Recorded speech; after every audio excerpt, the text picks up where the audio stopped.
TV 20 Kannada ವಾಹಿನಿಗೆ ಸ್ವಾಗತ. ಧಾರವಾಡ ತಾಲೂಕಿನ ಲಖಮಾಪುರ ಗ್ರಾಮದಲ್ಲಿ ರುದ್ರಭೂಮಿ ಸಮಸ್ಯೆ ಎದುರಾಗಿದ್ದು, ತಮಗೆ ಶಾಶ್ವತ ರುದ್ರಭೂಮಿ ನೀಡುವಂತೆ ಲಖಮಾಪುರ ಗ್ರಾಮಸ್ಥರು ಡಿಸಿ ಅವರಿಗೆ ಒತ್ತಾಯ ಮಾಡಿದ್ದಾರೆ. ಹಿಂದಿನಿಂದಲೂ ಲಖಮಾಪುರ ಗ್ರಾಮದಲ್ಲಿ ಯಾವುದಾದ್ರೂ ಶವವಾದರೆ ಅದನ್ನ ಅದೇ ಗ್ರಾಮದ ಹುಬ್ಬಳ್ಳಿ ಎಂಬುವರ ಜಮೀನಿನಲ್ಲಿ ಸಂಸ್ಕಾರ ಮಾಡುತ್ತಾ ಬರಲಾಗ್ತಾ ಇತ್ತು. ಈಗ ಹೊಲದ ಮಾಲೀಕರು ತಮ್ಮ ಜಮೀನಿನಲ್ಲಿ ಶವ ಸಂಸ್ಕಾರ ಮಾಡಲು ಬಿಡ್ತಾ ಇಲ್ಲ. ಹೀಗಾಗಿ ಲಖಮಾಪುರ ಗ್ರಾಮದ ಹಿಂದೂ ಸಮಾಜದ ಜನರಿಗೆ ಶಾಶ್ವತ ರುದ್ರಭೂಮಿಯ ವ್ಯವಸ್ಥೆ ಮಾಡಿಕೊಡಬೇಕು ಅಂತ ಲಖಮಾಪುರ ಗ್ರಾಮಸ್ಥರು ಮೊನ್ನೆಯಷ್ಟೇ ಜಿಲ್ಲಾಧಿಕಾರಿಗಳಿಗೆ ಮನವಿ ಮಾಡಿದರು. ಬುಧವಾರ ಸ್ಥಳಕ್ಕೆ ಪಿಡಿಒ ಹಾಗೂ ಪೊಲೀಸ್ ಇಲಾಖೆಯವರು ಭೇಟಿ ನೀಡಿ ಸ್ಥಳ ಪರಿಶೀಲನೆ ಮಾಡಿದ್ದು, ಆಗಲೂ ಕೂಡ ಗ್ರಾಮಸ್ಥರು ತಮಗೆ ಶಾಶ್ವತ ರುದ್ರಭೂಮಿ ವ್ಯವಸ್ಥೆ ಮಾಡಿಕೊಡಲೇಬೇಕು. ಊರಲ್ಲಿ ಯಾರಾದರೂ ತೀರಿಕೊಂಡ್ರೆ ಶವ ಸಂಸ್ಕಾರಕ್ಕೆ ತೊಂದರೆ ಆಗ್ತಾ ಇದೆ. ಕೂಡಲೇ ತಮ್ಮ ಸಮಸ್ಯೆ ಬಗೆಹರಿಸಿಕೊಡಬೇಕು ಅಂತ ಗ್ರಾಮಸ್ಥರು ಒತ್ತಾಯಿಸಿದರು.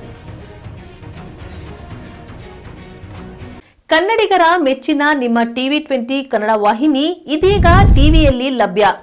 ಕರ್ನಾಟಕ ಮತ್ತು ದೇಶ ವಿದೇಶದ 360 ಡಿಗ್ರಿ ಸುದ್ದಿ ವಿವರವನ್ನ ಪಡೆಯುವುದಕ್ಕೆ ಟಿವಿ 20 ವಾಹಿನಿಯನ್ನು ಲೈಕ್ ಮಾಡಿ, ವಿಡಿಯೋಗಳನ್ನು ಶೇರ್ ಮಾಡಿ, ಕಮೆಂಟ್ ಮಾಡಿ, ಸಬ್ಸ್ಕ್ರೈಬ್ ಮಾಡಿ.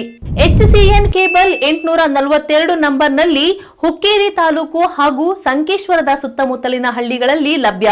PCN ಕೇಬಲ್ 129 ನಂಬರ್ನಲ್ಲಿ ಹಾರುಗೆರೆ ಸುತ್ತಮುತ್ತಲಿನ ಹಳ್ಳಿಗಳಲ್ಲಿ ಲಭ್ಯ. ರಾಯಬಾಗ್ ಡಿಜಿಟಲ್ ಚಾನೆಲ್ ಕೇಬಲ್ 80ನೇ ನಂಬರ್ನಲ್ಲಿ ರಾಯಬಾಗ ತಾಲೂಕಿನ ಸುತ್ತಮುತ್ತಲಿನ ಹಳ್ಳಿಗಳಲ್ಲಿ ಲಭ್ಯ.